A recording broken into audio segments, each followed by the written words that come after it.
Welcome back to another episode of Baking with Bob. Yes, I've moved the camera. Yes, we're trying something new. We're trying it from a different angle today because I'm not using the oven or the hob. As you may have seen from the thumbnail, we are making a Bounty bar, which is keto friendly, low carb friendly, paleo. You can do it vegan, you can do it vegetarian, you can do it healthy, you can do it just for the love of a Bounty bar. Now, I have got my inspiration from this one from, let's have a look, it was called hungryforinspiration.com. I have made a slight alteration to the recipe, that's just for my liking. So yes, I tried their recipe in March and I thought it was divine. Now, I have missed eating chocolate bars whilst being on a keto diet, a low carb diet. I used to be the biggest sugar fiend in the world. I'd eat all the chocolate, all the biscuits, all the cake, all the bread, all the everything.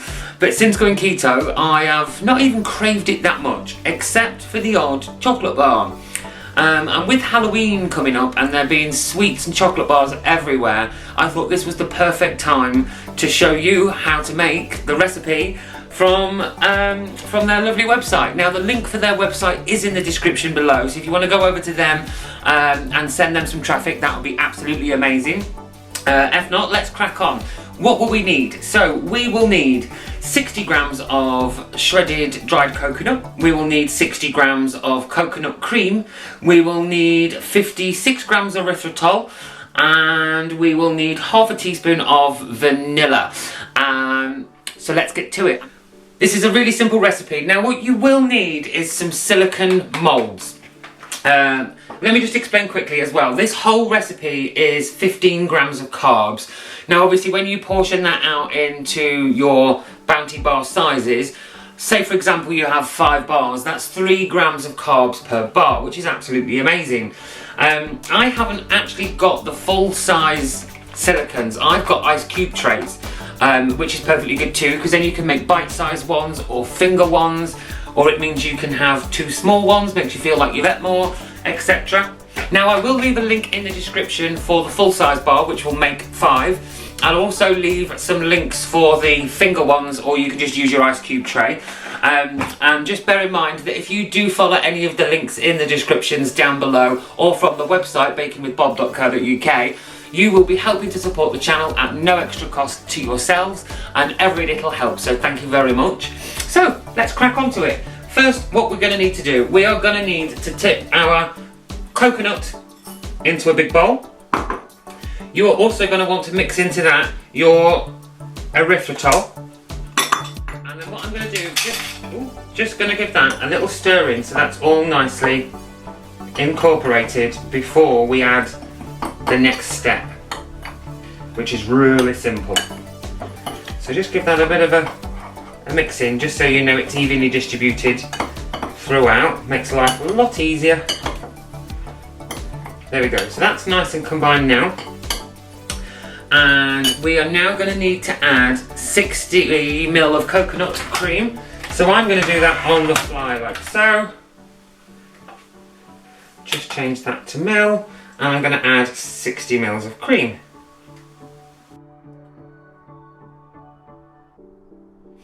And I'm also going to add half a teaspoon of my vanilla extract. And then I want you to stir that in until it's all nicely sticky together and combined. It shouldn't be too wet, it shouldn't be too dry, it should just be nice and mushy and combined.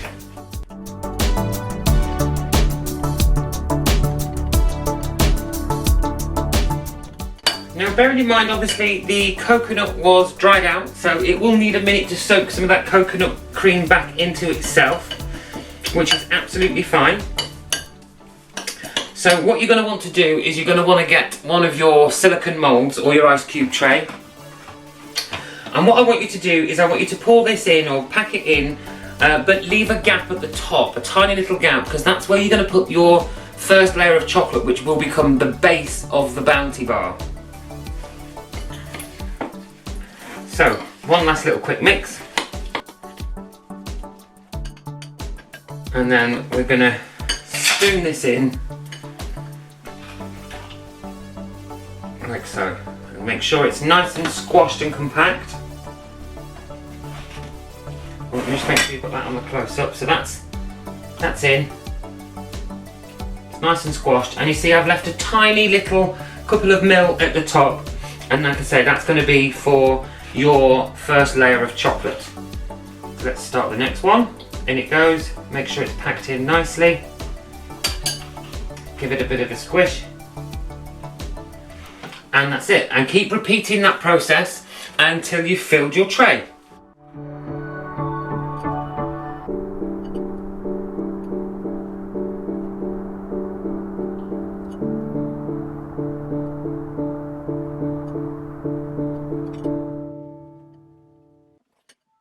Okay, so there we go. I have done 8 in the fingers and 2 in the ice cube tray, just so you can see how the slight difference is.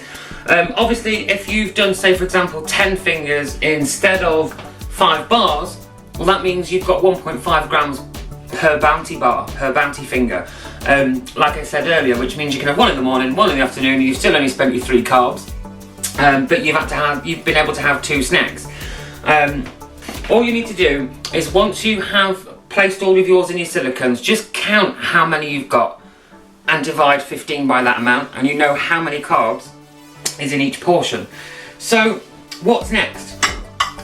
Well, the next thing is you want to pop these into the fridge just while you start to melt your chocolate, and then we will come back. So I'm going to pop these in the fridge, I'm going to put my chocolate in the microwave, and I'll be right back to you. Okay, so I'm back quickly. I just wanted to talk about the chocolate quickly. So as you can see, I have put mine in the microwave. Mine's just about melted. Now, I've picked up a few tips along the way about tempering chocolate. Now, tempering is a whole subject by itself, which is quite difficult to explain in such a short period of time. So I'm just going to teach you the trick instead. So melt your chocolate in the microwave, but reserve a few bits of your chocolate back. And then what you do is you simply chuck the unmelted chocolate into it. It's called seeding the chocolate. And then what you do is you stir in that unmelted chocolate until it's melted. And what it does is it helps with the crystallization and the crystals within the chocolate, and it helps it to temper, which means when you take your finished product out of the fridge, it shouldn't be a dull chocolate, it should be a nice shiny chocolate, and it won't get those like marks or dull marks or the white marks from not tempering chocolate properly, which happens after a little bit of time.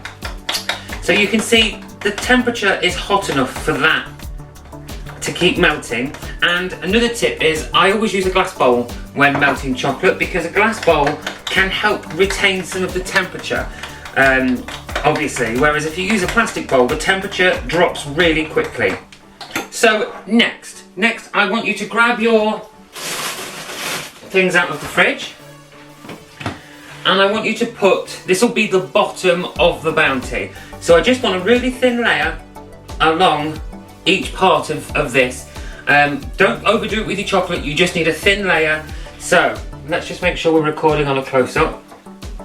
And I'm going to try to just drizzle some chocolate in and then squash it along like so. And that's the base. So again, try not to overdo it with the chocolate. Just pour a bit in, scrape it along. You can use a spatula for this, the edge of a spoon, a knife. You can try to just drizzle if you're good enough. You can put it in a piping bag, or you can find your own little way of doing it. I definitely recommend using the silicones. With the ice cube trays, if it's a plastic one, you might find it quite difficult to get your end product out. So let's speed this up for you so you can watch the bottoms all get decorated.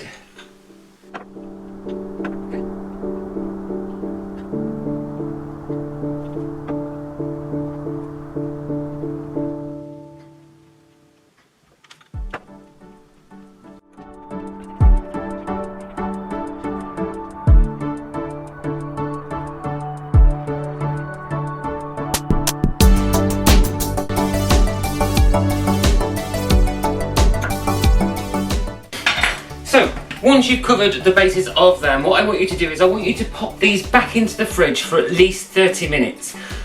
Don't worry about the rest of your chocolate because you need that to drizzle over the top. So pop them, like I say, pop them back in for at least 30 minutes so the chocolate is solid and then so is the coconut inside. Once they are set and they are nice and almost firm, then we will come back to decorate the top and you will need some parchment paper and a cooling rack. So I'll see you in 30 minutes. Be right back. Okay, welcome back. So it's been about 30 minutes, 40 minutes in the fridge. I've now taken my coconut bars back out. As you can see as well, the remaining chocolate I had left, I've popped that back into the microwave. I've remelted that back down. So, on to the next step. This next step can be done in many ways. I know some people prefer to dip their chocolate in. Some people prefer to put the chocolate in a piping bag and drizzle it over. Some people like to do the method where you put paper underneath and a cooling rack on the top. Drizzle it all over and let the chocolate run and drip off. You can do this any way you prefer. Now what I'm going to try and do, because my chocolate is in such a small bowl, I'm going to try and dip mine in and then place them on the rack. So first of all, I'm going to need to carefully remove my coconut treats. So let's see if I can get these out in one piece. If you are struggling to get these out, especially if you're using an ice cube tray, there we go, there's one. Pop them in the freezer for about 15 minutes and that will help strengthen them a little bit more. Like this one, is it going to come out? Squash. So some of that stayed in there, so that probably could have done with going in the freezer, that one. But not to worry, all I'm going to do is squash it down with a knife. Okay, so next. Okay, this is an extra bit here that I've just thought of. So, sorry, excuse me. So if you were struggling like me with a small bowl to dip your fingers in, then I recommend getting something quite flat. This is from a George Foreman, but you can see I've put my chocolate in there. It's microwavable, so I can reheat it again. But the fact that it's flat means I can roll my Bounty bars in there a lot easier. So that is my extra tip that I forgot, or just today years old figured out. So yes, that's my extra tip for you. Now back to the normal video. We're going to want to try and dip these into the chocolate. So let's take this one. I'm going to literally pop it in one side. See if you can see that on the camera actually. And I'm just dipping it in, rolling it over till it's all covered. Obviously the bottom was already done for us. And then pop it on a fork and just tap, well, kind of shake it in the air like so the other chocolate runs off, because you don't want it too thick. And then once you're happy with that, pop it onto the rack like so. So if I just move that out of the way so you can see that is now on the rack, and just leave that there to cool and drip, and repeat the process obviously until either all of them are covered or you've run out of chocolate. If you do run out of chocolate and you need to use more, please remember to add that to your carb count, sorry. And that's it. That is how you make your Bounty bars. Now obviously you'll see the final result in the thumbnail picture. These finger bars, like I say, they work out about 1.5 grams of carb each, which I think is absolutely amazing because I can eat more than one.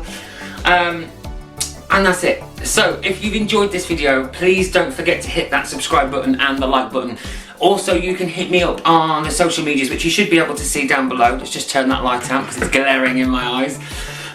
So yeah, hit me on the social medias, hit the like button, hit the subscribe button. Next week we'll be doing, actually I'm not going to tell you just yet, just because I might do a vote on it instead. But yes, that is it for this week. Thank you so much if you've got along this far. Please don't forget to share yours with me as well. And on that note, I will see you next time. Okay, so another added section that I thought I'd do is I've been out and bought an official Bounty bar, just so I can have a look and a comparison to the ones that I've made, because it's been years since I've had a real one of these. So let's have a look. So I've taken the ones I did in the ice cube tray, And all I've done is I've cut it in half for, let me just do it with one hand so you can see it better, for a cross section. And then what I'm going to do is I'm going to take out one of the Bounty bars, which actually, in all fairness, not that much bigger. Mine is a little bit taller. And let's chop that one straight down the middle. And then let's have a look. Can you see? So, the original Bounty, the coconut seems a little bit more translucent than the fresh. I did buy the dark chocolate one of these as well, and they both smell, I can't tell, if I was blindfolded I would not know the smell difference, and just purely for the purpose, for the camera, I'm going to take the smallest little nibble of the real Bounty.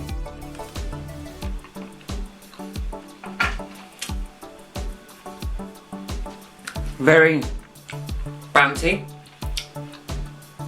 And then my one. Ooh, there is a difference actually. If I'd not eaten, if I'd not eaten the original Bounty, I wouldn't have known. But actually I prefer the fresh.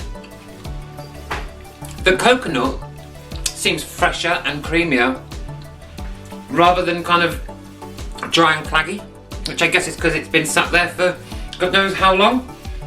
I prefer the home bake over the Bounty, and actually the Bounty dark chocolate has so many carbs in it, I don't want that anyway. Whereas mine have 1.5 grams of carb per finger.